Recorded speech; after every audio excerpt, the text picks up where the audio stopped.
All right, welcome back to another episode of Ben the Bedliner Guy. We're going to talk about the Fusion PC gun. You can see this one we've been using for a long time. It's pretty hammered. Safety's on, valves are closed, there's no pressure on the machine. That's all shut down. You're going to want to disconnect my air line just by sliding that back. Next step you're going to do is just go ahead and spin off with your nut driver.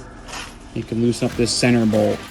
This particular gun manifold, I have some different valves on it. I don't have your typical product valves. Okay, so that's how you separate the two. We're definitely gonna wanna clean this manifold before we reassemble everything, and we'll do that after. I have like a little toolkit. Brake clean works great. Some of these nylon brushes work really well. Dynasolv or acetone. Today we got acetone. First thing you're gonna wanna do, remove your end cap. I'm gonna spin this off. Toss that right in there. Then you're gonna wanna remove your... Now I'm gonna pop out my two filters and drain out all the residual product inside there. So I'll take a little flathead screwdriver, pop this off. This is where the brake clean comes in handy. Gonna pull off my filter. It's fairly clean for the most part. A little junk in there. Take my brake clean, just like that, and toss it in there. Pretty simple. Flathead screwdriver. Pop this side out. Try to mitigate some of the cross contamination. All right, same thing. We're just gonna go ahead and pull it all apart. Spray it down with some brake clean.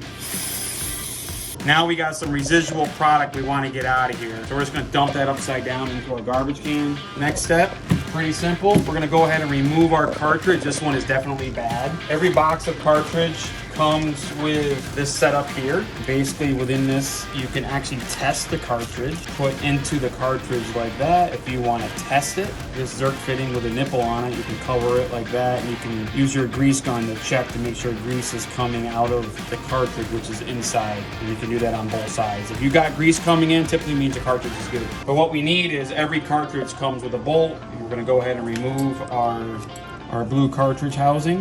Just gonna spin this in just like that. Instead of using a flathead screwdriver, this is gonna be the easiest way to do it. So this one is definitely hammered. We've used this cartridge again, probably 4 months. If I was gonna go ahead and reuse this cartridge, I would just literally just set it aside. We'll clean up a little bit here, and then we'll pound that full of grease and reinstall it. Mix chamber is gonna come out. Gonna toss that in here as well. And then we're gonna go ahead and spin off our fluid section. We're just gonna spray that down with some brake clean too, really quick. Pretty simple. We're gonna toss that in here too as well. So before we start cleaning, we want to go ahead and just check our handle, make sure it's cycling good. You can do that by connecting it to the hose. We're gonna do that here next. All right, you always want to check your handle, turn the air on.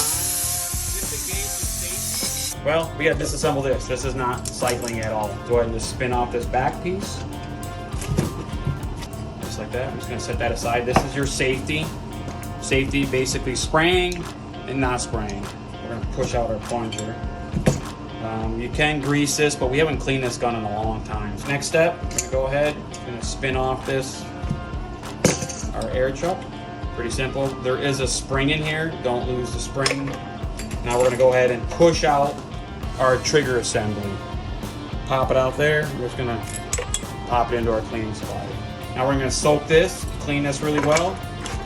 And now at this point, we're going to go ahead and clean all the parts, and then we'll reassemble. When you soak it with some Dynasolv or acetone, you can tell it takes everything right off. I'm going to get the insides.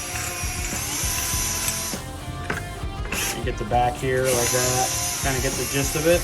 This is a must-have. These bench grinders with a wire wheel, a fine bristle wire wheel, makes your job so much easier. Pop off roll rings. Within minutes, seconds, that's cleaned up. Look at that. Already spotless clean. Good to go. You're going to clean something that has the black anodized coating on it. Just go very lightly. You don't want to take that coating off. Just like that. Piece of cake. I don't have another gun. We just clean whatever we need. The reason it doesn't stick really well on our handle is that we use grease across the front of our gun. I only have 2 mix chambers, right? So I have the one that was actually in the gun, okay? And then I keep the vial that these mix chambers come in, and this one I have Dynasolv sitting in it. I'm gonna put it in my acetone, and I'm gonna take the bad one and I'm going to put it inside the Dynasolv and let it soak until I need to use it. It's imperative. You have to use the correct size drill bit. These things will not get clean if you don't use the correct size drill bit. This is an AR3737. We're using an AR37 mix chamber, so we want to use a number 55 drill bit and number 63 drill bit. The other trick to do is if you hold this up to the light, you should be able to see light through the side ports. Your drill bit will not go through, however, but light will go through, and that's a good way to check that it's clean. And just make sure you got good even flow. All right, so we got most of our parts clean. Obviously, we use the bench grinder with the wire wheel a lot, so that got everything cleaned up. A couple things you want to look for on your trigger assembly. There are 2 holes here, and I want to make sure I can see my drill bit in this hole here in the light, so I know that there's no debris inside here. On your fluid section, the only thing you have to be mindful of is just make sure that this air passage here is wide open. This one is the Zerk fitting where the grease comes in. If your check ball assembly, what's important here obviously is the seat is clean. And then the handle, I do have another video of the handle. There's a hole here in the front. You're gonna push this down in, and you wanna make sure it pops into your trigger assembly.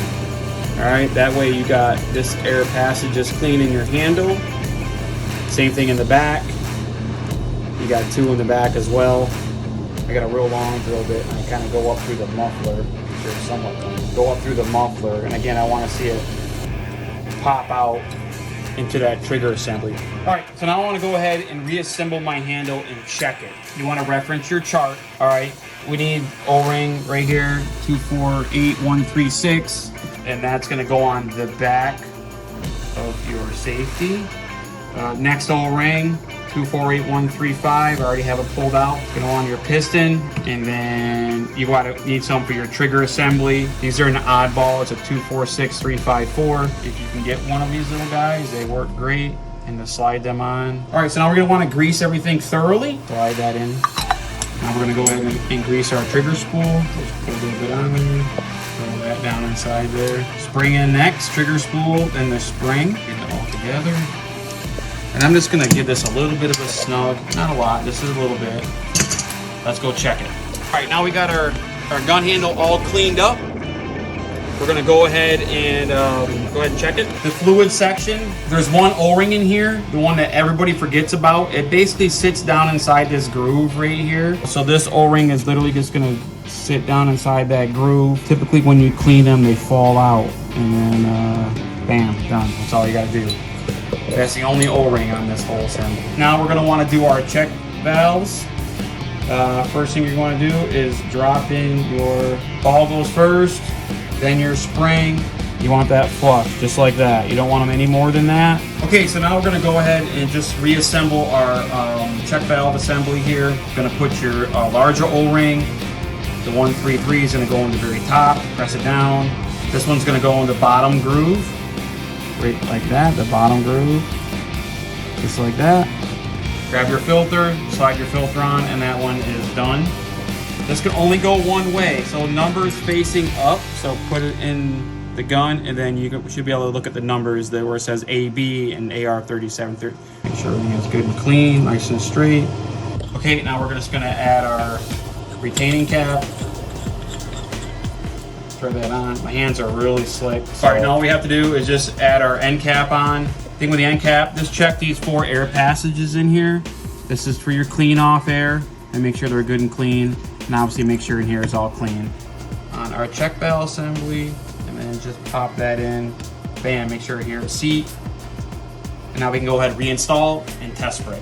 All right, just before you reinstall your infusion gun, once you've completed rebuilding your gun, you're gonna wanna test spray it. So, super easy, air on first. Open your valves. Disengage your safety and just give it a shot. And you're good to go.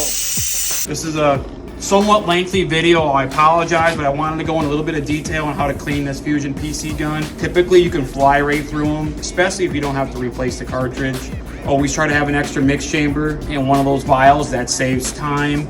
Use the bench grinder more than the wire wheel. That saves a lot of time. If you have any other questions, reach out to me. I'm Ben, the Bedliner guy, Platinum Protective Coatings. We service the entire Northeast for bedliner needs, some spray foam needs, whatever you need. And we'll help you out. And we'll see you guys later in the next video.